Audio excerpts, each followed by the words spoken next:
बच्चों को दुआएं, बड़ों को सलाम। फ़िज़ा है मेरा नाम। यूर वॉचिंग मॉर्निंग विद फ़िज़ा। नाज़रीन, सबसे पहले हम उल्टी सीधी जो ख़बरें हैं ना वो हम आपको सुनाएंगे, और ये मोस्टली इंडिया से आती हैं। एक और इस तरह की ख़बर है, इंडिया की जो रियासत है ना बिहार, वहाँ पर रसगुल्ले ख़त्म होने पर शादी की तकरीब जंग बन गई। आए हाय, वहाँ पे कुर्सियाँ, मुक्के, लाते, ये सब कुछ चलना शुरू हो गया। एक अजाब हो गया, बड़ी लड़ाई। अब पहले तो ये शुरू वहाँ से हुई कि जहाँ पर ये रस्में ख़त्म हुई ना, तो पहले तो हल्की फुल्की चपकलिशे और लड़ाई और आपस में बातें, थोड़ा सा चीखम चिल्ला, फिर गाली गलौज, और फिर ये इतनी बढ़ती चली गई कि वो हाथम पाई और कुर्सियाँ चलना शुरू हो गई। वो जो हम कुछ फिल्मों में देखते होते थे ना कि किसी बारात में कुर्सियाँ चल बनी, तो यहाँ पे कुर्सियाँ चल पड़ी बहुत बुरी तरीके से। और ऐसे ऐसे मुक्के चढ़े, ऐसे यहाँ पे मुक्का लगा, उधर से दांत निकले, यहाँ से मुक्का लगा, उधर से नाक की नक्सीर फट गई, एक दूसरे के ऊपर थप्पड़ों के मुकाबले हुए, ऐसे बेख्तियार होके थप्पड़ी थप्पड़ चले, घूसे चली, लाते चले, थप्पड़ चले, गाली चली, ठीक है।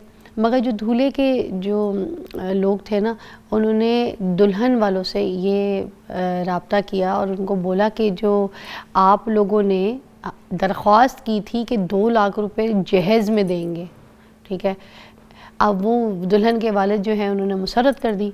तो यहाँ से मामला शुरू हुआ था। उसके बाद वो ये कहने लगे कि भाई आपने ये बात की थी, तो अब वो मुंह से ये नहीं बोल पा रहे कि भाई ये 2 लाख रुपए की वजह से हम शादी कैंसिल कर रहे हैं। तो उन्होंने मुंह बनाया रसगुल्लों के ऊपर, और रसगुल्लों को बस उन्होंने कहा कि ये टेस्टी नहीं है। वहाँ से बात शुरू की, शादी के माहौल को पूरा ख़राब किया, और आप देख लें कैसी ऊट पटांग हरकतें करके।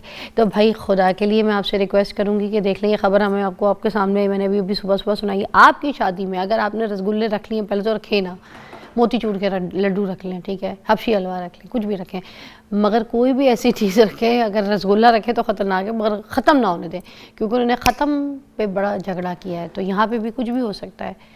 आजकल जो ना मिठाई ख़त्म होने पे झगड़े होते हैं। अच्छा चले जी, अपने टॉपिक की तरफ आते हैं नाजरीन, और आज हम बात करेंगे साइनस का जो इशू है ना उसके ऊपर।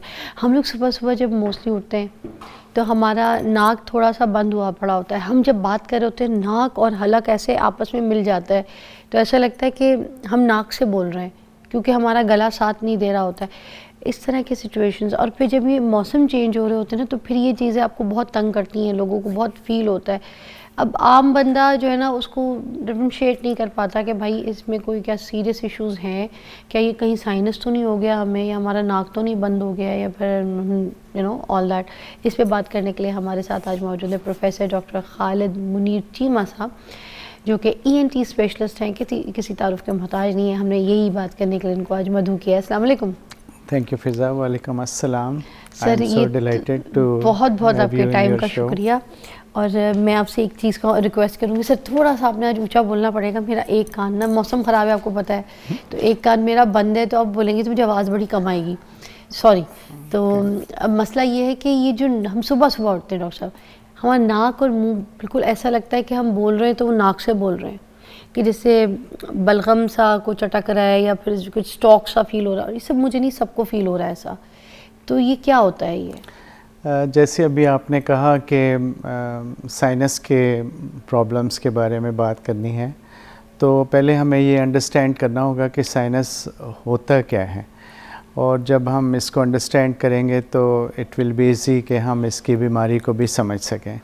साइनस हमारी स्कल के अंदर नेचर ने कुछ कैविटीज़ बनाई हैं, कुछ खला हैं जो जिनके अंदर हवा होती है। ये हमारे नोज़ के इर्द गिर्द पाए जाते हैं। ये डिफरेंट ग्रुप्स होते हैं जिनको हम इंटीरियर और पोस्टीरियर ग्रुप्स कहते हैं। अच्छा। और ये साइनस जो होते हैं ये नाक के साथ कनेक्टेड होते हैं थ्रू डक्ट्स। अच्छा। अगर किसी भी वजह से ये साइनस को हवा ना पहुँचे नोज़ के ज़रिए से, तो ये ब्लॉक हो सकते हैं। जब ये ब्लॉक होते हैं तो फिर इनकी सिम्टम्स या अलामात आनी शुरू हो जाती हैं, जैसा आपने अभी जिक्र किया। अच्छा, और ये रीज़न क्यों होते हैं, क्या वजह होती है? इसके बहुत सारी वजूहात हैं।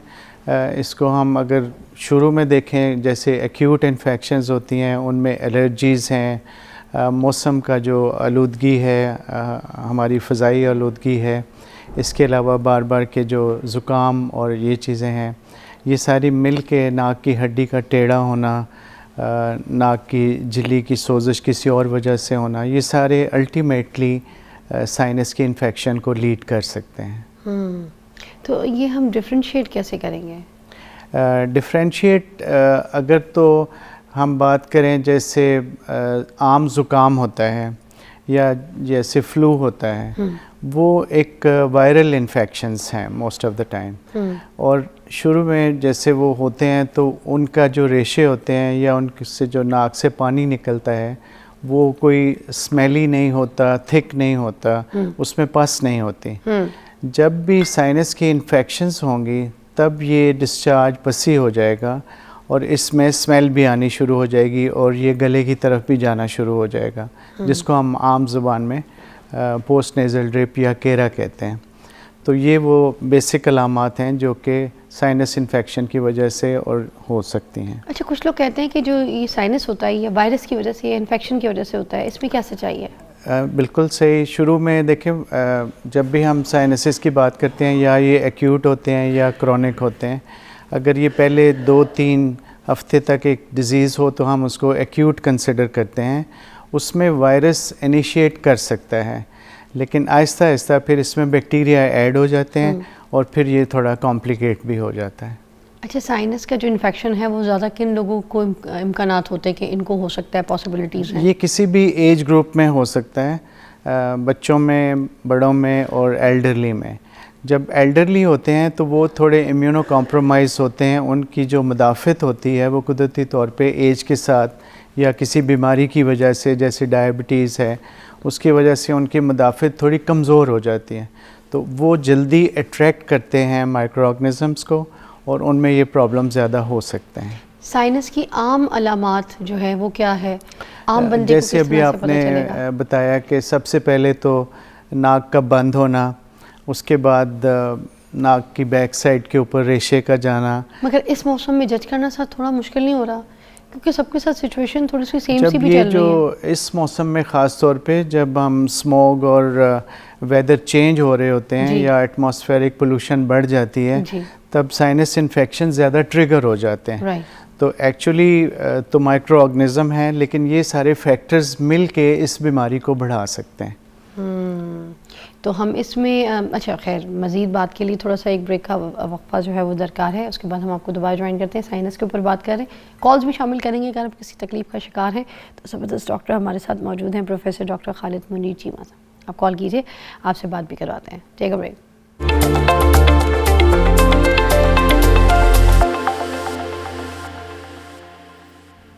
Welcome back. और डॉक्टर खालिद मुनीर चीमा साहब हमारे साथ मौजूद है और हम इनसे साइनस के ऊपर बात कर रहे हैं। सर, मुझे ये बताइएगा कि बच्चों की अलामात जो होती हैं वो क्या डिफरेंट होती हैं, और बच्चों में अगर साइनस होता है तो किस एज से शुरू होता है? इसकी कोई एज लिमिट नहीं है।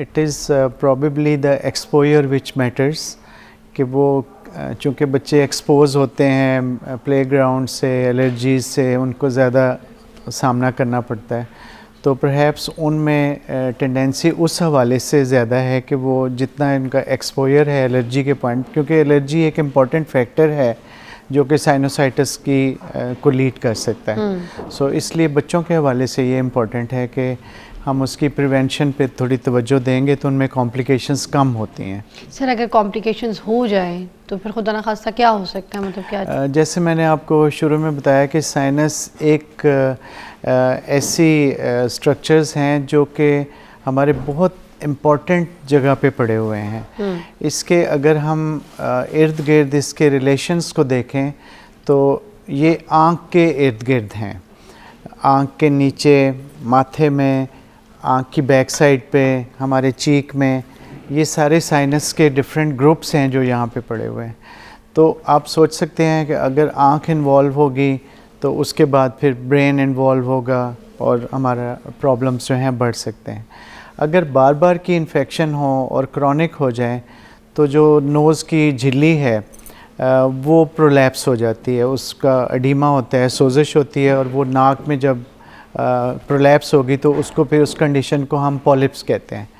पॉलिप्स ऐसी चीज़ है जो कि रिग्रेस नहीं होती मेडिकल ट्रीटमेंट से, फिर हमें सर्जिकल ट्रीटमेंट्स की तरफ जाना पड़ता है और इस सर्जरी का नाम होता है एफएस। हमारे क्लिनिक में बहुत सारे लोग इस बीमारी के साथ लैंड होते हैं जिनको अगर वो मेडिकली ट्रीट ना हो तो फिर हमें सर्जिकल ऑप्शन के ज़रिए उनको ट्रीट करना पड़ता है। अच्छा, ये सर्जरी सेफ होती है, वन टाइम होती है? यस, ये सर्जरी जो है एक काफ़ी सालों से है, लेकिन ये एक रेवोल्यूशन है क्योंकि इस सर्जरी में एंडोस्कोपिकली सारा काम किया जाता है, इसमें कोई कट्स नहीं होते, ये मिनिमल। तो वो जो नाक की हड्डी बढ़ जाती है, लोग कहते हैं साइनस की वजह से नाक की हड्डी बढ़ गई है, वो उसका क्या सीन नहीं, है इसके साथ? वाइस वर्सा है क्योंकि हड्डी के बढ़ने की वजह से साइनस के इन्फेक्शंस हो सकते हैं। ठीक है। तो जब हम ट्रीट करते हैं तो हमारे लिए सबसे इम्पॉर्टेंट जो बात है वो है कि हम पहले तशख़ीस करें कि इसका कॉज क्या हो सकता है। अगर वो नाक की हड्डी रिस्पॉन्सिबल है साइनोसाइटिस के लिए तो फिर हम नाक की हड्डी को भी ट्रीट करते हैं, उसको भी सर्जिकली ट्रीट किया जाता है। उस प्रोसीजर को सेप्टोप्लास्टी कहते हैं। अब अगर जैसे रेशा वगैरह भर गया है साइनस की वजह से, अब जैसे आप सर्जरी की बात कर रहे हैं, तो क्या किसी मेडिसिन से ये चीज़ें क्योर नहीं हो सकती? बिल्कुल हो सकता है। मैंने जैसे कहा कि ये डिफरेंट इसकी टाइप्स हैं। जब एक्यूट साइनोसाइटिस होता है शुरू में, क्रॉनिक नहीं होता, तो तब हम इसको मेडिकली ही ट्रीट करते हैं और majority of patients medical treatment से ठीक हो सकते हैं। सबसे इम्पॉर्टेंट जो बात है फ़िज़ा, वो ये है कि हम इसको डायग्नोज करें और ये समझ लें कि हम क्या वाकई हमें साइनस इन्फेक्शंस हैं, और अगर वो हैं तो ये एक ट्रीटेबल कंडीशन है, लेकिन provided you make a good diagnosis. जब डायग्नोसिस बेहतर होगा तो ऑब्वियसली ट्रीटमेंट भी बेहतर हो सकता है। और ये जो नाक में पानी लेना, नमक वाले पानी से नाक को साफ करना, हाँ जी, ये तो कुछ ये टिप्स हैं जो कि बिल्कुल सही हैं, लेकिन ऑलवेज़ रिमेंबर कि ये ट्रीटमेंट नहीं है, ये सूदिंग इफ़ेक्ट्स हैं। जैसे हम पेशेंट्स को कहते हैं कि आपने भाप लेनी है, आपने पानी ज़्यादा पीना है, आपने प्रिवेंट कैसे करना है, ये सारे टिप्स हैं जो कि प्रॉब्लम को एग्रीवेट कर सकते हैं, बढ़ा सकते हैं। जैसे कोई वज़ू करता है नाक में पानी, तो उस टाइम पे भी आपको पता जो है 5 नमक वाला पानी है, हाँ। वो बड़ा यूज़फुल टिप है क्योंकि उसके साथ नोज़ की जो सोजिश है उसको फ़ायदा मिलता है और वो सूदिंग इफ़ेक्ट देता है, उससे अच्छा। हमारे नोज़ की ड्रेनेज बेहतर होती है। अच्छा, और अब अगर जैसे स्मोक वगैरह फैली हुई पूरे लाहौर में, ये जो है साइनस का जो इन्फेक्शन होता है, ये जो रेशा आया हुआ होता है, ये इसको बढ़ा देती है, यस, तंग करती है? अगरचे ये कॉज नहीं है, हाँ। लेकिन ये उस प्रॉब्लम को बढ़ा देता है क्योंकि नोज़ की कहते हैं कि नोज़ जो है वो सेहत का एक दरवाज़ा है।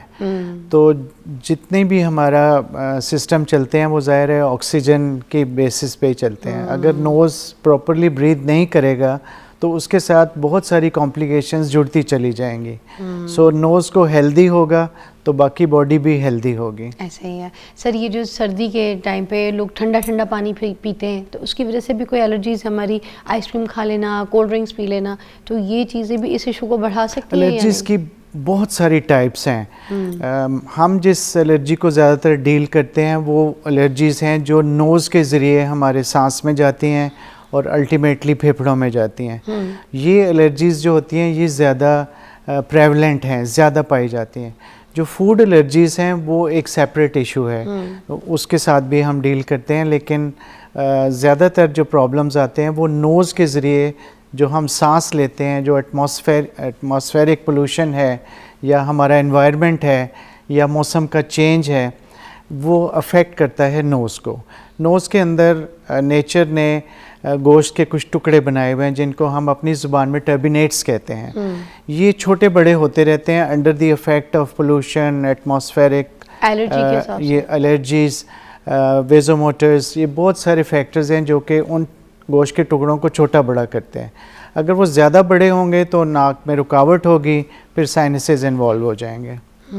सर, हमारे हर इंसान के नाक के अंदर अंदर छोटे छोटे बाल भी होते हैं, ठीक है ना, फरनुमा बाल होते हैं लोगों के, तो ये भी तो उसको, डस्ट को, पार्टिकल्स को रोकने का काम करता है। ये कुदरत ने इसीलिए ही डिज़ाइन किए हुए हैं। ये नाक के बाहर वाले जो स्टार्ट का पोर्शन है उसके अंदर होते हैं और ये मल्टीपल फिल्टर होके भी जाए, वरना तो बिल्कुल ही डस्ट चीज़ें हमारे नाक के अंदर हम सांस लेते हैं। जो कुदरत ने बहुत सारी लाइंस ऑफ डिफेंस बनाए होते हैं।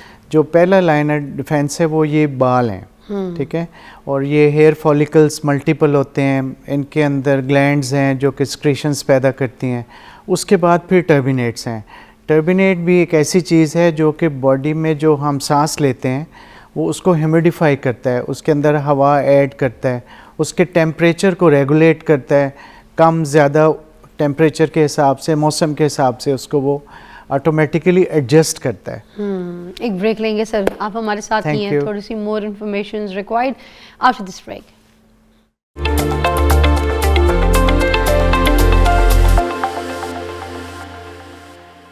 Welcome back. हम लोग साइनस के ऊपर बात कर रहे हैं और अच्छा कुछ ऐसी टिप्स भी मैं आपसे पूछना चाहूँगी कि जैसे अब जो साइनस के पेशेंट्स हैं, ठीक है, उनको रात को सोते वक्त क्या एहतियात करनी चाहिए, कौन सी ऐसी चीज़ें हैं जो ज़रूर करनी चाहिए? देखें, जब भी कोई भी बीमारी हो हमें उसकी प्रिवेंशन के बारे में ज़रूर बात करनी चाहिए कि हम उससे कैसे बच सकते हैं। सबसे जो इम्पोर्टेंट है पाकिस्तान में वो एलर्जी है। एलर्जी हमारे हर तरफ है और वो पाकिस्तान में डस्ट है, हमारे मैट्रेस के अंदर माइट्स होती हैं, कारपेट्स में पोलेंस हैं, हमारे किचन के अंदर कॉकरोचेज़ हैं, ये सारे जो हैं घरों के अंदर ये चीज़ें पाई जाती हैं। और इससे अगर आप सेंसिटिव हो गए तो फिर आपके जिस्म के अंदर एंटीबॉडीज़ बन जाती हैं जो फिर आपको बार बार एंटीबॉडी रिएक्शन होता है और सिम्टम्स आते हैं। तो प्रिवेंशन में सबसे ज़रूरी जो परहैप्स हो सकता है वो एक तो मास्क का इस्तेमाल है, दूसरा पानी का ज़्यादा इस्तेमाल है। जो अगर आपका डिहाइड्रेशन होगा तो हर बीमारी जो है वो बढ़ेगी। इसी तरह आप रात सोने से पहले ज़रूर स्टीम लें और अगर आपके नोज़ के कुछ मसाइल रहते हैं तो थोड़ा सा नमक वाला पानी भी ज़रूर नोज़ में हम डाल सकते हैं। रात को उससे हमारा सूदिंग इफ़ेक्ट होता है और हमारी सांस बेहतर होगी। अगर सांस बेहतर होगी तो साइनसेस वेंटिलेट होंगे और फिर इन्फेक्शंस की पॉसिबिलिटीज़ कम होगी। जिनका ब्लड प्रेशर है वो नाक में ये नमक वाला पानी इस्तेमाल कर सकते हैं, इससे साफ कर सकते हैं? कम करें, लेकिन नाक वाला जो पानी होगा वो बहुत ज़्यादा इधर एब्जॉर्ब नहीं होगा। अच्छा, तो इसलिए वो बहुत ज़्यादा अनसेफ नहीं है। अच्छा ठीक है। सर ये जो रूरल एरियाज़ में जो माइयाँ होती हैं वो सर कस के बैठी हुई होती हैं और उनको सर में बड़ी दर्द होती है और मोस्टली जो यहाँ पर आके शहरों में जब वो टेस्ट कराती है तो उनको साइनस निकलता है। तो साइनस का सर दर्द के साथ क्या ताल्लुक है ये भी बता दीजिएगा। जो सर बांधते हैं ये तो बस समझ लें एक वैसे उनको एक सुकून मिलता है ऐसा करने से। जैसे हमने शुरू में बात की कि साइनस और ऑल अराउंड द नोज़, इसको इसीलिए पैरानेज़ल साइनसिस कहते हैं क्योंकि ये नोज़ के हर तरफ हैं। एक साइनस जो है उसको हम फ्रंटल साइनस कहते हैं जो कि हमारे माथे में होते हैं, वो इस जगह पे इधर और इधर, जी दोनों तरफ, ये इनको हम फ्रंटल साइनस कहते हैं।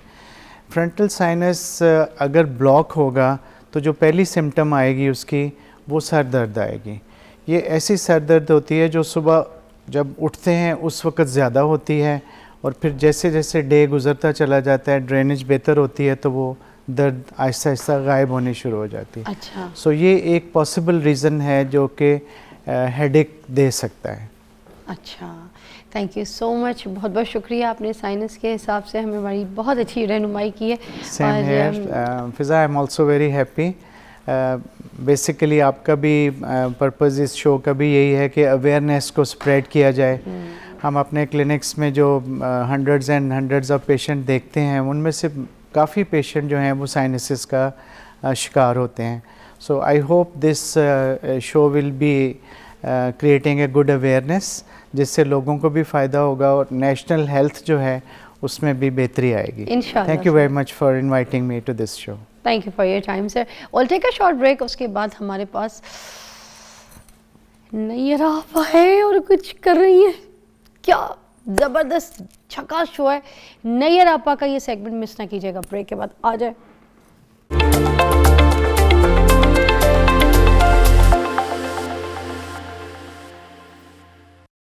Welcome back. नैयर आपा ने हमें ज्वाइन किया है। नाज़रीन, आज हम बात करेंगे साग और मकई की रोटी की रिवायत, जो दोबारा से अब लोग इसके ऊपर आ गए हैं, इस रिवायत को अपना लिया है। छोड़ गए थे सब पहले खाते थे बड़े शौक से, फिर छोड़ गए थे, फिर ये ट्रेंड आया है, आई डोंट नो कैसे, ये किस तरीके से रिवायत दोबारा चल पड़ी है कि लोग अब फिर से जो है ना ये घरेलू चीज़ों से और ये जो इस तरह के साग मकई ऐसी देसी चीज़ों से जुड़ गए। तो कैसे जुड़े हैं, ये सारी चीज़ों के बारे में बात करें, उनके क्या फ़ायदे होते हैं। नहीं आप हाउ यू? अल्हम्दुलिल्लाह, शुक्र अल्हम्दुलिल्लाह, बिल्कुल ठीक हूँ। अच्छा, ये साग और मकई की रोटी क्या हाँ जोड़ जी, था? हाँ सुनते जी। आते थे, बस यही सुनते थे कि इतने शौक से खाया जाता था। पंजाब में तो बहुत ही खाया जाता था। हाँ जी, कराची में रहने वाले, कुछ और शहरों में रहने वाले, वहाँ पर इतनी ज़्यादा साग मकई नहीं खाई जाती, ऐसे ही है मगर हमारे पंजाब का तो कल्चर है साग और कल्चर। मकई। बिल्कुल, सर्दियाँ स्टार्ट होते साथ ही जो है वो मकई की रोटी और साग, मक्खन, देसी घी और पंजीरियाँ, ये चीज़ ना हो तो वो जो पंजाब की एक जो सकाफत है ना, जो उसका ट्रेडिशन और उसकी खूबसूरती और उसका हुस्न है, वो मुकम्मल नहीं होता। तो इतनी अहम क्यों समझी जाती है? इतनी अहम इसलिए, अब देखें कि जैसे ही सर्दियां स्टार्ट होती हैं तो उस तरह से हमारी बॉडी को जो है वो एनर्जी चाहिए होती है। और नंबर 2, पूरे साल के लिए आपको पता है कि हमारा जो लीवर है, हमारी बॉडी जो है वो उन तमाम वाइटामिन्स को, उन तमाम मिनरल्स को अपने अंदर जो है वो स्टोर करती है, जिसको वो पूरा साल जो है वो यूटिलाइज हमारी बॉडी करती है। तो इस वजह से गर्मियों के अंदर आप ये वाली चीज़ें डाइजेस्ट भी नहीं होती और होती भी नहीं है, खाई भी नहीं जाती। तो हमारे खेतों खलियानों में आप निकल जाएं, अगर आप जो है वो मोटरवे पे या कहीं भी आप सफ़र करते हैं, तो हर तरफ आपको जो है वो पीली सरसों खिली हुई नज़र आएगी। साग आपको सिर्फ सर्दियों में, इसलिए कि अल्लाह ताला को जो है वो पता है कि इस जो इलाका है और जो बॉडी है और इस मौसम में लोगों को जो है वो किस चीज़ की जो है वो ज़रूरत है एनर्जेटिक रहने के लिए, इम्यून को बूस्ट करने के लिए, और जो सर्दी के साथ जो है ना वो सर्दी के मौसम में सेहतमंद जो है वो रहने के सर, लिए। ये आप मुझे बताइएगा कितनी कदीम गज़ा है ये, इसकी रिवायत कितनी पुरानी है, कब से चलती आ रही है ये सरसों का साग और मकई की रोटी? देखिए, हर मुल्क का अपना एक ट्रेडिशन है। वहाँ पे वहाँ के मौसम के हिसाब से और वहाँ के कल्चर के हिसाब से वहीं की जो है वो खुराक चलती है। हमने तो जब से होश संभाला अपनी नानियों दादियों से यही सुना है कि मेरी माँ ये बड़ी बनाती थी, मेरी नानी बनाती थी, मेरी दादी बनाती थी। तो हम इस चीज़ को वो उस तरह से डिफाइन नहीं कर सकते कि जो है ये कितने साल जो है ये पुराना है। आप देखें कि जिद्दत आती चली जाती है। आप पिछले वक्त में चले जाएं, ये पिज़्ज़े वगैरह नहीं थे, रोटी के ऊपर ही जो है वो सालन वगैरह डाल के जो है वो दे दिया जाता था। उसके बाद मुझे अच्छी तरह याद है कि वो बच्चों को ना वो रोल करके ना, तो वो रोटी जो है वो पकड़ा दी जाती थी, उसके अंदर सालन वगैरह या जो भी कोई चीज़ें, मक्खन, चीनी, शक्कर डाल के, तो उसको कुग्गू का नाम देते कि अल्लाह पढ़ो जो ना, खेलते बच्चे जो है वो बैठ के टिक के खा नहीं सकते थे, तो वो रोल सा बना के देते थे। अब देखें कि उसकी जो जगह है वो शवारमों ने ले ली, मैदे ने ले ली, पिज़्ज़ा ने ले ली। पहले बुरा समझा जाता था कि चिंगेर के ऊपर, रोटी के ऊपर सालन डाल देते तो कहते ये क्या किया है, एक तरफ जो है वो कटो। अब देखें पिज़्ज़े वो क्या है कि वो पूरी एक रोटी के ऊपर सारी चीज़ें लगा के, तब उसको अब हम जो है तो वो। साग में कौन सी ऐसी ग़िज़ाई अज्जा मौजूद होती हैं जिसकी वजह से जो ये ना इसको सुपर फूड कहा जाता है? Rich of iron. आयरन की जो क्वांटिटी है इसके अंदर बहुत ज़्यादा है, एंटीऑक्सीडेंट है, एंटी इन्फ्लेमेटरी है। सर्दियों के मौसम के अंदर जो है वो एंटीऑक्सीडेंट, आप देखें जितनी ग्रीन वेजीज हैं, जितने ग्रीन फ्रूट्स हैं, उनके अंदर, जैसे हमने जो है वो जब हमने व्हीट ग्रास का प्रोग्राम किया था कि जो ग्रीन कलर है उसके अंदर रिच क्लोरोफिल है। जो क्लोरोफिल है वो आपके खून के अंदर ऑक्सीजन लेवल को जो है वो पूरा करता है, आपके ब्लड को हेल्दी करता है। इसी तरह ये सारी जो है वो ग्रीन वेजीज, जिसमें साग आ जाता है, पालक है, मेथी है, इन सब के अंदर जो है वो ग्रीन पिगमेंट रिच क्लोरोफिल है जो आपके खून को हेल्दी करता है, आयरन की कमी को जो है वो नहीं होने देता, आयरन की कमी को जो है वो पूरा करता है, एंटी इन्फ्लेमेटरी और एंटीऑक्सीडेंट्स से भरपूर है।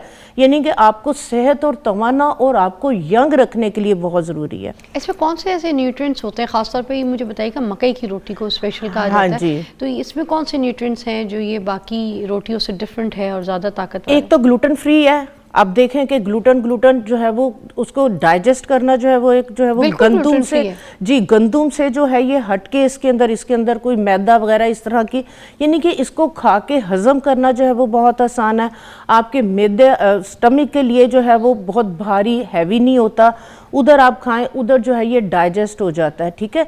तो ये हेल्दी है। अब देखें कौन जो है वो भूख लगती है तो आप भुट्टा ले लेते हैं भुना हुआ, वो एक भुट्टा खा लेते हैं तो आपकी बॉडी की सारी जो न्यूट्रिएंट्स हैं, तमाम विटामिन आपको उसमें विटामिन सी भी है, ए भी है, ई भी है, और तमाम उसके अंदर वो वाली जो है वो क्वालिटीज़ हैं। एक ब्रेक लेंगे और ब्रेक के बाद इसी टॉपिक को हम इलैबोरेट करेंगे और आज तो आपने क्या किचन सजाया है ये भी दिखाते हैं आपको।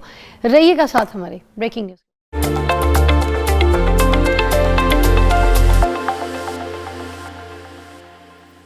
Welcome back. हम बना रहे हैं सरसों का साग। क्या बात है। हाँ और हमारे पास मक्खन भी आ गया है, मक्खन, देसी घी, बिल्कुल वाह। सरसों का साग देसी।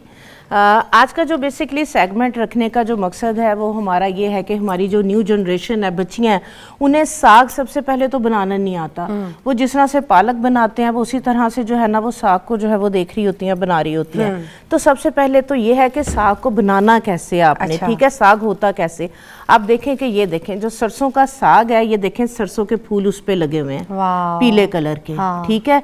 आप देखें सर्दियां स्टार्ट होते साथ ही जैसे हम बात कर रहे थे कि अगर हम आउट ऑफ स्टेशन जाते हैं दूसरे शहर तो रास्ते में जगह जगह जो है वो खेतों में ये सरसों ऐसे खिली हुई, पीले वाले ऐसे, पीले, हाँ। हाँ जी।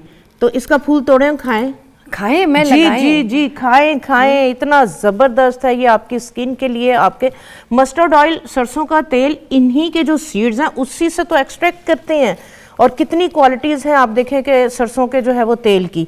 अच्छा, सबसे पहले वो कहते हैं ना गंदलों का साग, हाँ। ये जो गंदल होती है ना इसकी, इस तरह से जो मोटी सी जो सरसों होती है ना, इसकी इस तरीके से जो मोटी टहनियाँ होती हैं, ठीक है, ये पकी हुई नहीं होती। इसको जो है वो हम इस तरीके से छीलते हैं। ये देखें, ये जो मेरा जो साग है आज हम बना रहे हैं, ये गंदलें छीली हुई हैं। आपने इनको फेंकना नहीं है। ये देखें, सबसे पहले तो ये है कि गंदल जो होती है, जो इसका जो बेसिकली जो इसकी जो टहनी होती है, ठीक है, तो इसी के अंदर इसका ज्यादा टेस्ट होता है पत्तों की निस्बत। मुझे तो अच्छा, मुझे क्योंकि साग बनाना आता नहीं इसलिए मैं आपसे सुन भी रही हूँ, सीख भी। हाँ। मौलवी भाई आप मेरे लिए साग लाए थे, ये निकाली थी इस तरह से? हाँ जी, निकालते हैं आप लोग? ऐसे ही बनता है। ये अपने ये गाँव से देखें लाए इस थे, तरीके से, इस तरीके से इसको जो है ये छीलते हैं, ठीक है। काम है ये तो। हाँ जी, बहुत मेहनत इसके ऊपर साग पे पकाने में और इसको बनाने में, ये टेक्निक है और बहुत मेहनत इसके ऊपर। बचपन में जब ये गंदले छीलती थी ना तो हम इतने शौक से खाते थे। आपने फूल भी खाया ना, अब इसको भी खाएं जरा आप। बिस्मिल्लाह। कितनी मजे की है, हरा प्याज का जैसा टेस्ट है। हाँ जी, जैसे हरा प्याज नहीं ठीक खाते है। हैं। इस तरह से इसकी गंदलों को फेंकना नहीं है। जो इसकी मोटी टहनियाँ पालक की तो आप लोग उतार के फेंक देते हैं ना, इसकी अगर आपने फेंक दी तो आपने जो साग का असल टेस्ट है वो आपने जाया कर दिया। मजे का। इस तरह से जो है वो हम सारे साग को बनाते हैं। और उसके बाद इसके अंदर कोई भी अगर इस तरह से पीला पत्ता आ जाए, इसको आपने निकालना है, ये आपके टेस्ट को खराब करेगा। ये देखें, ये पीला पत्ता है, इसको जो है वो आपने निकालना है, ठीक है। ये देखिए कितनी सॉफ्ट है, ठीक है।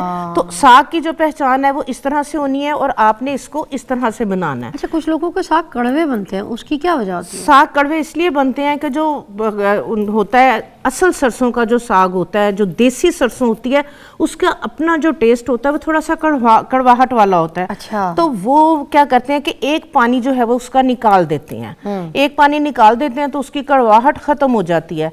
लेकिन मैं अगर देसी सरसों भी आ जाए, मैंने देसी सरसों ही बनाई हुई है, मैंने इसका पानी बिल्कुल भी नहीं निकाला है। मैंने इसको मैनेज कैसे किया है ये मैं आपको बताऊंगी। अगर आपने पानी निकाल दिया, इसका एक बॉयल निकाल दिया, आपने इसकी सारी प्रॉपर्टीज, इसकी सारी क्वालिटीज को जाया कर दिया, आपने ड्रेन कर दिया, ठीक है। ये इस तरीके से, हाँ जी, ये दे दें, छुरी भी दे दें, छुरी भी दे दें। ये देखें इस तरीके से जो है ये गंदले हैं, इसको हमने छील दिया। ये देखें कितनी सॉफ्ट हो गई हैं, ठीक है। इस तरह से ये सारी गंदले छील के उसके बाद ये देखें इसमें डलती है पालक, ठीक है। पालक की जो अगर मोटी टहनियाँ होती हैं उसको हम उतार देते हैं, वो हम यूज नहीं करते, ठीक है। जैसे पकी हुई टहनियाँ होती हैं पालक के, हम ज्यादा पत्ते यूज करते हैं, ठीक है। मोटी टहनी नहीं यूज करते। पालक की हम जो सॉफ्ट टहनियाँ होती हैं, सॉफ्ट पत्ते होते हैं, ग्रीन पत्ते होते हैं, हम उन्हें यूज़ करते हैं, ठीक है।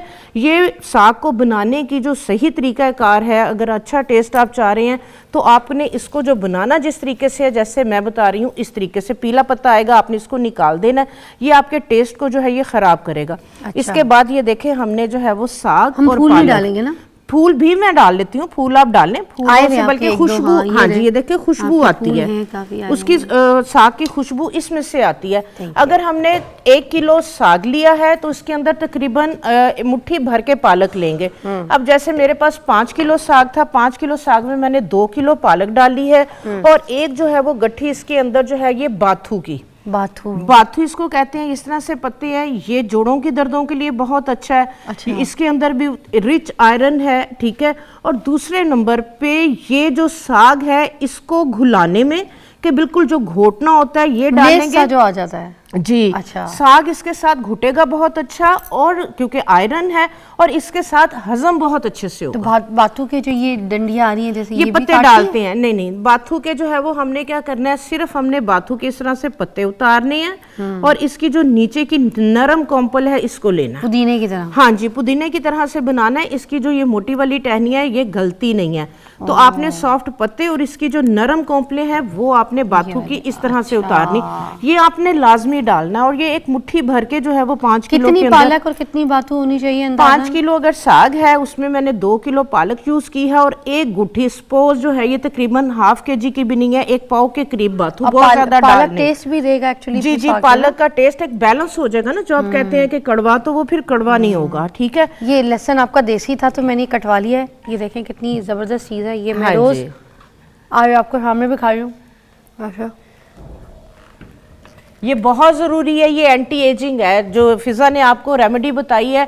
ये जो लोग जवान रहना चाहते हैं, सर्दियों के अंदर जोड़ों वगैरह की दर्दें हैं, तो आप देसी जो लहसुन के हैं 3 से 4 बारीक बारीक चॉप करें और उसको आप खा के ऊपर से जो है वो आप नीम गर्म पानी पी लें।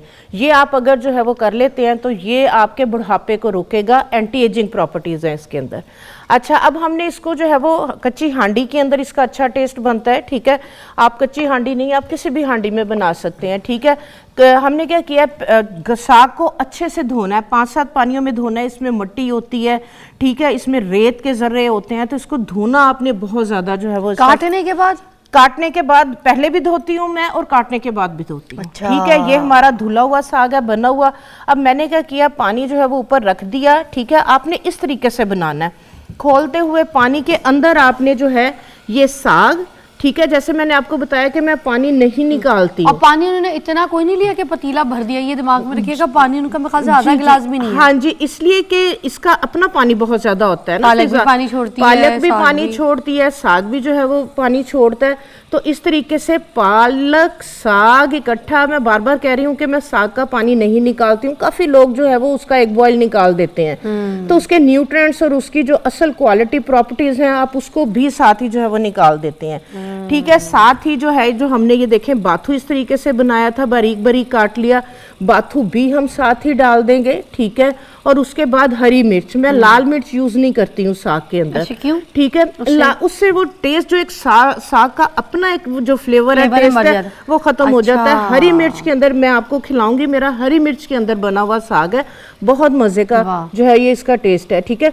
तो हरी मिर्च इसको चाहे चॉप कर ले, चाहे बारीक बारीक काट ले, ये आपने साथ ही डाल देनी है सारी चीजें, ठीक है। बाथू, पालक, साग, और साथ ही आपने इसके अंदर जो है वो नमक भी ऐड कर देना, ठीक है। नमक आपने ज़्यादा नहीं डालना, ताकि जो है अगर ज़्यादा हो जाएगा बड़ा मसला होता है, थोड़ा सा कम डालना है। उसमें ये है कि जो साग है नमक साथ ही डाल देंगे, एक तो रच जाएगा और दूसरे नंबर पे साग बहुत अच्छे से गलेगा, ठीक है। इसको आपने जो है वो दम दे के हल्की सी आंच के ऊपर आपने हिलाना जुलाना कुछ भी नहीं है इसको, इसने अभी सारे ने जो है वो बिल्कुल सॉफ्ट होके ये इतना सा हो जाएगा, ठीक है। इसको हल्की सी आंच के ऊपर जो है वो आपने छोड़ देना है, ठीक है। इसको जो है वो आप 3 से 4 घंटे के लिए इसको रख के बस थोड़ी थोड़ी देर के बाद आप जो है वो थोड़ा सा चम्मच हिला दें, तो ये जो है वो 4 से 5 घंटे के अंदर जो है वो अच्छे से जो है वो गल जाएगा, घुल जाएगा, ठीक है। तो हमने इसको इस तरीके से जो है ये पका लिया, इसको जो है वो साफ कर दें। अब हमने इसका तड़का किस तरीके से लगाना है, ये ले बाजे, ठीक है। ये देखें, ये साग है, ठीक है, मैं बना के लेके आई हूँ। वो कितनी देर में ऐसे नरम हो जाएगा? सारा कुछ हो जाएगा? ये नरम, अभी हमारे ये करते करते नरम तो हो जाएगा, लेकिन हल्की आंच कर दिया तो कम से कम 1 से 1.5 घंटा ये गलने में और पकने में लेगा। अच्छा, इसको हमने प्रेशर में नहीं पकाना, इसको हमने तेज आग पे नहीं पकाना। इसी तरह हल्की आंच पे 1 से 1.5 घंटा छोड़ना है। हाँ जी बिल्कुल, ये हल्की आंच पे जितना ज्यादा पकेगा उतना इसका ढक्कन खोल सकते हैं बीच में? ढक्कन खोल के थोड़ा सा आप हिला सकते हैं इसको, वो कोई मसला नहीं है। एक ब्रेक ले ले, फिर ब्रेक के बाद तड़का बताएंगे। बता दे। हाँ जी, ब्रेक के बाद आए और हमने तड़के को, इसको साग को तड़का कैसे लगाना है ये हम ब्रेक के बाद आपको बताते हैं।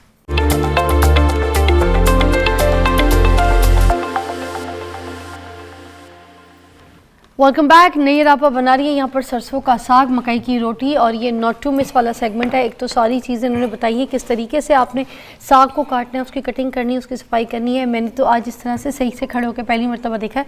कुछ गलतियाँ जो हम घर में कर लेते हैं वो आपके पास सोशल मीडिया पर ये रील मौजूद होगी, उसको ज़रूर देखिएगा एक बार। जब अपने घर में साग बना रहे हो तो बड़ा स्पेशल बन जाएगा। अब हम तड़के की तैयारी कर रहे हैं। हाँ जी, अब हम जो है वो तड़के की तैयारी करेंगे। अच्छा, एक चीज़ और है, जिस तरह से आप बात कर रहे थे ना कि मैंने कुछ जगहों पे जो है वो साग खाया और वो कड़वा था, तो मैंने आपको बताया था कि मैं आपको एक टेक्निक बताऊंगी कि जिससे जो है वो उसकी कड़वाहट जो है वो ख़त्म हो जाती है। पानी जो है वो उसका नहीं निकालना, पानी निकाल दी तो वो फिर जो है खुशबू और उसका जो टेस्ट है ना वो चला जाता है। अच्छा। ठीक है, अब जिस तरह से ये देखें, ये हमारा साग पक रहा है, ठीक है। जब हमारा साग जो है वो इस तरह से पक जाए, पानी ड्राई हो जाए, घुल जाए, तो उस पे फिर हम क्या, ये खुद ही घुलेगा ऐसे? हाँ जी, ये हमने गोटा नहीं लगाना पड़ेगा? गोटा लगाएंगे ना साथ साथ। जब बिल्कुल पानी खुश्क होने पे और साग गलने पे आ जाए तो फिर हम जो है वो इस तरह से मदानी के साथ साथ जो है वो इसको घोटते जाते हैं। कुछ लोग ग्राइंड करते हैं तो वो ग्राइंड करके बिल्कुल एक ग्रेवी सी बन जाती है, वो फिर मजा ही नहीं आता साग का। अच्छा, और वो जो लहसुन वगैरह है वो भी हमने इसके अंदर अभी नहीं ऐड नहीं, अभी नहीं ऐड किया, वो हम तड़के में करेंगे, ठीक है। तो उसमें यह है कि इसके साथ आपने घोटते चले जाना है, और उसके बाद जो है वो गंदुम, और कुछ लोग जो है वो मकई का आटा पसंद करते हैं, तो आपने जितना साग ये हमने लिया है मुट्ठी भर के, आपने क्या करना है कि जब बिल्कुल खुश्क हो जाए, गलने के करीब हो जाए, हल्का हल्का पानी रह जाए, तो एक मुट्ठी भर के आपने इसमें आटे की डालते जाना है और आपने घोटते जाना है। वाह। इसके साथ वो जो आप बात कर रहे थे ना कि कड़वाहट की, उस तरह के, एक तो वो कड़वाहट खत्म हो जाएगी, दूसरे नंबर पे जो पानी बीच में जो है वो ड्राई नहीं होता, ठीक है। और साग का आप देखें कि टेस्ट कुछ और ही होगा अगर आप आटा डाल के उसको जो है वो घोट लेते हैं। आटा थोड़ा सा डालना, ज्यादा नहीं डालना। अच्छा, मुट्ठी भर कहा है उन्होंने? हाँ जी, मुट्ठी भर आपने आटा डालना है। अब हम लगाएंगे तड़का। अच्छा, इसका तड़का लगाने का भी जो है वो एक तरीकाकार है, ठीक है। तड़के के लिए ये देखें देसी घी है। मक्खन में नहीं? देसी घी, मक्खन बाद में ऊपर डालेंगे। अच्छा, क्योंकि मक्खन के अंदर पानी होता है, तो हमने जो है वो इसके अंदर अदरक लहसुन को जो है सौते करना है, भूनना है। तो पहले हमने देसी तो घी का देसी घी का जो है वो तड़का लगाना है, मक्खन हम बाद में ऊपर डालते हैं। ओके, ठीक है। इस तरीके से जो है वो देसी घी आप लेंगे, देसी घी, ठीक है। जो देसी घी होता है ना वो इसकी इसी तरह से जो है ना वो कड़कड़ की आवाजें आती हैं, ठीक है। इसके बाद हम इसके अंदर लेंगे चॉप किया हुआ अदरक और लहसुन। ये जो आपने रखा हुआ है लहसुन अदरक, ये भी साथ साथ बता दें इतना टाइम कैसे ये, हाँ जी, ये देखें मैं ना इस तरीके से, क्योंकि आपको पता है हमारा जो लाइफस्टाइल है बहुत बिजी है, तो अदरक को जो है वो इस तरीके से चॉप करती हूँ, पानी डाल के मैं ग्राइंड नहीं करती, ठीक है। और उसके बाद चॉप करते टाइम मैं इसके अंदर, ये देखें इसके अंदर है हल्दी, अच्छा, और कुकिंग ऑयल, ठीक है। हल्दी और कुकिंग ऑयल डाल के मैं इसको चॉप करती हूँ। ना ये सब्ज कलर होगा, ना इसका टेस्ट खराब होगा, और ना इसकी क्वालिटी खराब होगी। तो 15 दिन का जो है वो अदरक लहसुन इस तरीके से जो है ये मैं बना के रख लेती हूँ। तो आप लोग भी अपना अदरक लहसुन अगर आप इकट्ठा जो है वो बना के रखते हैं तो आप उसको पानी डाल के ग्राइंड नहीं करें, उसको कीमे की मशीन से निकाल लें या उसमें सिलबट्टे पे पीस लें, ठीक है, कीमे की मशीन में, चॉपर में। और चॉप करते हुए उसके अंदर आपने हल्दी और कुकिंग ऑयल डालेंगे तो आप देखेंगे कि ये बिल्कुल भी टेस्ट भी खराब नहीं होगा, ग्रीन कलर में भी नहीं होगा, और इसका जो है वो बेहतरीन जो है वो रहेगा। हल्दी and cooking oil, just normal tip. हाँ, ये कितने दिन चल जाएगा फ्रिज में? ये आप 15 दिन का आप जो है वो बना के रख सकते हैं, महीने का। अदरक लहसुन को जब आपने इस तरीके से हल्का सा भूनना, आपने बिल्कुल डार्क ब्राउन नहीं करना, अच्छा, ताकि इसका जो कच्चापन है वो खत्म हो जाए। इसके बाद जो है ये हर एक का अपना तरीकाकार होता है तड़का लगाने का। इसके अंदर आपने क्या करना है, इस तरीके से साबुत खुश्क धनिया, साफ किया हुआ है ये मैंने, आपने हाथ के ऊपर इसको इस तरह से मसल के साथ आपने ये डाल देना। अच्छा, इस तरह से ये साबुत धनिया अपना मुंह खोलता है और खुशबू भी देता है। खुशबू भी देता है और इसका इतना अच्छा टेस्ट, इतना अच्छा इसके अंदर जो है वो फ्लेवर आएगा। इसी तरह से जो है ये जीरा, जीरा भी आपने हाथ से अच्छे से साफ किया हुआ जीरा है, हाथ से अच्छे से इस तरीके से इसको मसल के ये भी आपने इसके अंदर जो है वो डाल देना है। ठीक है, अब इसके अंदर जो है वो हम डालेंगे साग। ठीक है, ये देखें इस तरीके से ये मैंने रेडी करके रखा हुआ है, घोटा हुआ है साग, देसी साग है। ठीक है, इसके अंदर मैंने नमक जो है वो कम डाला था, इसके अंदर जो है वो मैं अब नमक जो है वो डालूंगी। नमक हमेशा जो है वो आप कम डाला करें, ताकि अगर जो है वो कम हो तो डाल सकते हैं, ज़्यादा हो तो कई दफ़ा जो है ना वो फिर हांडी ही आपकी जो सारा सालन है वो आपका ख़राब हो जाता है। ठीक है, ये देखें इस तरीके से आप इसको जो है ये मिक्स करते चले जाएं। ठीक हो गया। अब हम आएंगे मकई की रोटी की तरफ।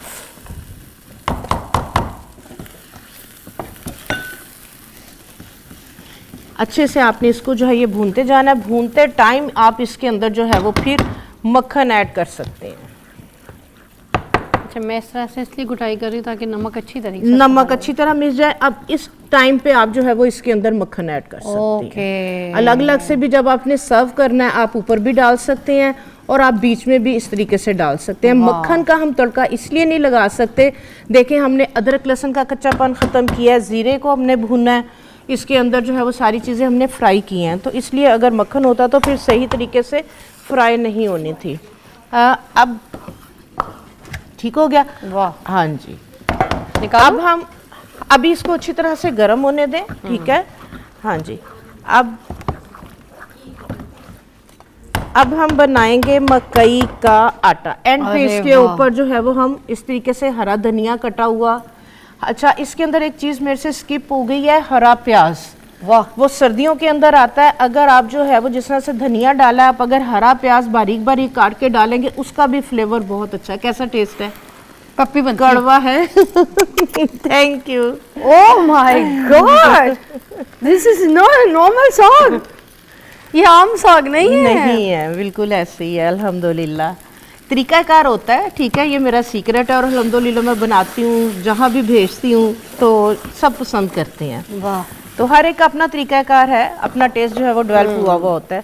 अब हम आएंगे मकई के आटे की तरफ। औरतें होती है ना, वो किचन में नमक इसी तरह से उंगली से लेके तो टेस्ट कर लेती हैं। हाँ जी, तो ये आदत होती है औरतों की। खबरदार जो किसी ने नीचे कुछ लिखा मेरे खिलाफ, अब घर की औरतों के खिलाफ भी नीचे लिखोगे भाई, आदत है सबकी यही होती है, आपको हाँ भी जी, पता है। इसी तरह से टेस्ट करते हैं, इन्हीं हाथों से बना रहे होते हैं, पका रहे होते हैं सारा। हाँ जी, बिल्कुल, तो हम लोग की अल्हम्दुलिल्लाह। आदत होती है डोई से ही ऐसे टेस्ट करते हैं। हाँ जी, जितनी देर ये साग जो है वो हमारा और अच्छी तरह से तड़का लग रहा है, गर्म हो रहा है, तो हम तैयार करेंगे मकई का आटा, क्योंकि इसके साथ मकई की रोटी का टेस्ट ही अलग है। मेरे घर फिजा आता है सफ़ेद मकई का आटा। मेरी फैक्ट्री में जितने मुलाजिम, जी, मेरी फैक्ट्री में जितने मुलाजिम है ना वो है सवात वाली साइड पे, तो वहाँ पे जो मक्की होती है ना वो वाइट कलर की होती है। ठीक है। तो वो अभी वो गए हुए हैं, तो कल मेरे तक पहुँचनी, नहीं तो मैं आपको ना उसकी भी रोटी बना के खिलाती। ये आम का आटा कितना ले रही हैं अभी, बस इतना बता दे, फिर आप जब तक ये गूंदेंगी तो हम। हाँ जी, जितनी आपने बनानी है, 8 रोटियां बनानी, 10 रोटियां बनानी है। आज मैं अपनी पूरी टीम के लिए साग भी लेके आई हूँ और पूरी टीम को जो है वो आज मकई की रोटियां और साग खिलाएंगे।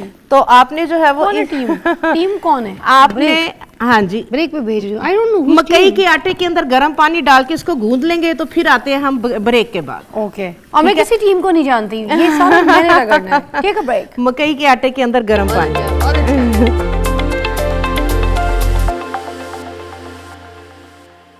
साग हमारा रेडी है, ये मैं इधर रख देती हूँ ना, इधर रख दूँ। ओके, साग हमारा रेडी है और तवा भी हमारा रेडी है। नया नया तवा आया है, नए नए तवे की भी मुझे एक ट्रिक बताई इन्होंने कि तेल लगा लगा के तो कपड़े से उसको पूरा जस्ट करना है, उसको नरम करना है और उसको जो है ना बनाना है। हाँ जी, अच्छा जी, जिस तरह से जो है वो मैंने आपको बताया था कि मैंने मकई के आटे के अंदर जो है वो खौलता हुआ गर्म पानी डाल के उसको जो है वो साइड पे कर दिया। 5 मिनट के लिए वो साइड पे रहेगा, थोड़ा सा नॉर्मल भी हो जाएगा। उससे ये होता है कि इसके अंदर सॉफ्टनेस आ जाती है, ठीक है, गल भी जाता है।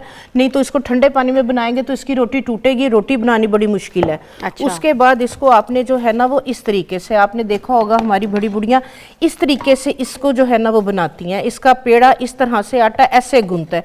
इससे यह है कि इसके अंदर जो है वो लुब्रिकेशन आ जाती है, सॉफ्टनेस आ जाती है, रोटी टूटती नहीं है। नहीं करना हमने, नहीं, इसको इस तरह से नहीं, इसको ये तरीकाकार है। अच्छा, ये तरीकाकार है इसके आटे को गूंदने का। अच्छा, हमसे इसलिए टूट जाता है, हमसे बनती नहीं है। पहले गर्म पानी के अंदर हम इसको डाल के आटे को, ठीक है, मिक्स करके उसको साइड पे रख देंगे, ठीक है। 5-7 मिनट के बाद जब नॉर्मल हो जाएगा तो इस तरह से आपने फिर इसका पेड़ा जो है वो बनाना शुरू करना है, ठीक है। ये देखें, इस तरीके से जो है ये इसका पेड़ा बनता है। इसका आम तरीके से आप पेड़ा नहीं बना सकते, ठीक है। ये देखें, ये पेड़ा बनाया। अब इसकी ये देखें, अगर हम वैसे रोटी बनाएंगे तो ये रोटी टूट जाएगी। हाँ, इसकी रोटी बनाना बड़ा मुश्किल है। तो जो मैंने टेक्निक जो मैं यूज़ करती हूँ, ये देखें, ये साफ शापर ले लिया, ठीक है। उसके बाद जो है ये देखें, इसके ऊपर मैं हल्का सा घी डालती हूँ, ठीक है। उसके बाद ये ऊपर पेड़ा रखा और उसके बाद शापर लिफाफा, उसके बाद ये देखें ये रखा दूसरा, ठीक है। तो कोई भी काम, कोई भी चीज़ नामुमकिन नहीं होती, ठीक है। आपको काम जो है ना, आप में ख्वाहिश होनी चाहिए, एक पैशन होना चाहिए कि मैंने ये करना है, and I can't do it, मैं इसको कर सकती हूँ, तो वो काम जो है ना वो इजी हो जाता है। अगर आप कहें नहीं जी ये तो मेरे से होगा नहीं, फिर वो काम नहीं होता, ठीक है। ये देखें, वाह क्या ट्रिक बताई है, वाह, ठीक है। अब हमने तवे पे क्या करना है, इस तरीके से आपने घी डालना है, इससे रोटी जो है वो आपकी चिपकेगी नहीं। और ये देखें, ओह सॉरी टूट गई, थोड़ा सा सॉफ्ट है, कोई बात नहीं। हाँ जी, थोड़ा सा सॉफ्ट है। इसमें दूसरा आटा डाल के तो इसको थोड़ा सा मेरे से तो ये हिस्सा भी नहीं मिलेगा क्योंकि आपने साइज बड़ा बनाया है ना। आटा दें, नहीं वो वाला मकई का आटा दें, ठीक है। ये थोड़ा सा जो है वो नरम हो गया आटा, ठीक है। इसके अंदर जो है वो थोड़ा सा हम जो है वो मकई का ही आटा, अच्छा काफ़ी लोग जो है ना वो क्या करते हैं कि ना गंदम का आटा साथ जो है ना वो ऐड कर देते हैं। हाँ। गंदम का आटा अगर आप साथ ऐड करेंगे तो वो फिर जाहिर सी बात है कि जो एक मकई की रोटी का अपना जो एक टेस्ट होता है ना वो फिर ख़त्म हो जाता है। अच्छा, ठीक है। तो ये थोड़ा सा जो है वो पतला हो गया था, इसके अंदर जो है वो मैंने खुश्क मकई का जो है वो आटा डाल के, ठीक है। अच्छा, ये 1-2 दफ़ा आप कोशिश करेंगे तो आपसे जो है ये बहुत इजीली बन और जाएगी। ये हमने पहले फ्रिज में तो नहीं रखना आटा, वो कहते हैं ना। नहीं, बिल्कुल भी नहीं। ये आपने जिस टाइम रोटी बनानी है आपने उसी टाइम इसको जो है वो रेडी करना है। अच्छा, ठीक है। ये देखें मैंने डाल दो थोड़ा देसी सा, घी थोड़ा। हाँ जी बिल्कुल डालें, इसके ऊपर आप डालें, ओके, ये लें। जबरदस्त। इस तरीके से आप जो है वो इसके अंदर जो है वो आपने इसको पहले एक रोटी बना के देख लेनी, जैसे हमने पहले नहीं बना के देखी थी, टूट गई। थोड़ा सा जो है वो आटा डाल के मैंने इसको जो है वो सख्त किया है, ठीक है। और इसको हम जो है वो दोबारा से इंशाल्लाह ताला जो है वो एक सही वाली जो है वो रोटी जो टूटेगी नहीं वो बनाते हैं, ठीक है। ओके, और थोड़ा ये सा देखिए, पतला था। ये हो गई है, उतार दो ये। हाँ जी, चंगेर दीजिएगा बच्चों। ये बन गई है ना। हाँ जी,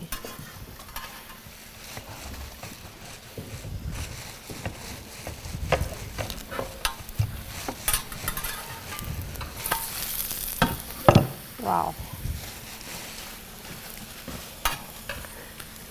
ये ले बना के दे, जल्दी बनाई नहीं है शुरू कर दूंगी। बना के दें। या अल्लाह, ये फैमिली का प्यार मोहब्बत कितना अच्छा होता है। मैं कहती हूँ कि जिन घरों में अल्लाह ताला ने नसीब फरमाया है हाँ जी, बड़े बुजुर्गों का प्यार, बहनों का, आपियों का प्यार, वो घर में मिलके इस तरह साग बनाए। ये देखें ये थोड़ा सा पतला था, अब मैंने थोड़ा सख्त किया है, अभी हमारी अब रोटी चली गई, देख लें। हाँ जी बिल्कुल जो है वो सही बन गई। 1-2 दफ़ा आप ट्राई करेंगे तो आपके लिए बड़ा इजी हो जाएगा, ठीक है।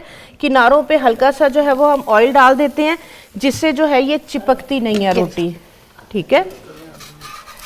इस तरीके से किनारों को आपने पहले एक तरफ से जो है वो पकने देना है रोटी को, ठीक है। खा के देखें, आप बताएं कैसा टेस्ट है। कांट वेट, मैंने कहा आप तो लगी हुई है, मैं अपने काम में लग जाऊं। जल्दी जल्दी बना के दें। ओह, अभी भी पतली है, थोड़ा सा सख्त। ओह, वाह वाह, ठीक है। एक तरफ से ये देखें आपने ऑयल डाल के किनारों को छुटा लिया, ठीक है। और फिर पलटे के साथ आप इसको ये देखें, बिल्कुल सही। ठीक है। वाह। और फिर ऑयल, देसी घी डाल लें, ऑयल डाल लें। इससे ये होता है कि रोटी चिपकती नहीं है, आपकी रोटी जो है वो नहीं बड़े यार अच्छे आपा से ना बन साग जाती है। कड़वा है, बल्कि सौंधा सौंधा बहुत ही आला है, बहुत आला है।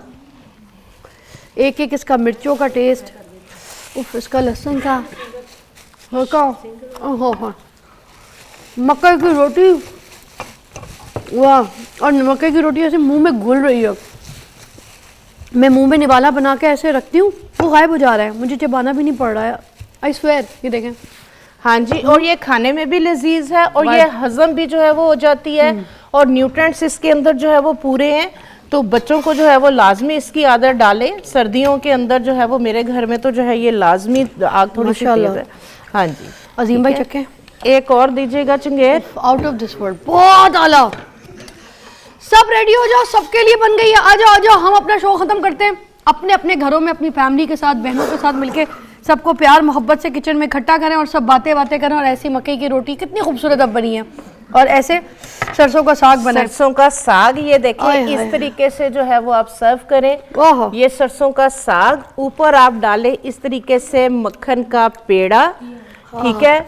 और ये देखें इस तरीके से जो है वो आप इसको जो है वो इंजॉय करें। हरा धनिया डालें, हाँ जी, हरा मेरा धनिया, favorite। हरा धनिया जो है वो आप ऊपर जो है वो इसको स्प्रिंकल ये कर शक्ल लें। देख ले इसकी, अरे वाह। मक्खन का पेड़ा जरूर डालना है, इससे इसका टेस्ट और ज्यादा जो है वो अच्छा हो जाएगा और ज्यादा जो है ये मजे का। चलें। क्योंकि वैसे तो जो है वो बच्चे मक्खन वगैरह देसी घी नहीं खाते, इस तरह से आप देखें मक्खन भी खाया जाएगा और देसी घी भी खाया जाएगा। उद्यम है, उद्यम। अपने खर्चे पे बनाए, मेहनत करें, कुछ करें जिंदगी में, कुछ तो करें, साग बनाए। अल्लाह हाफ़िज़, बहुत ज़्यादा।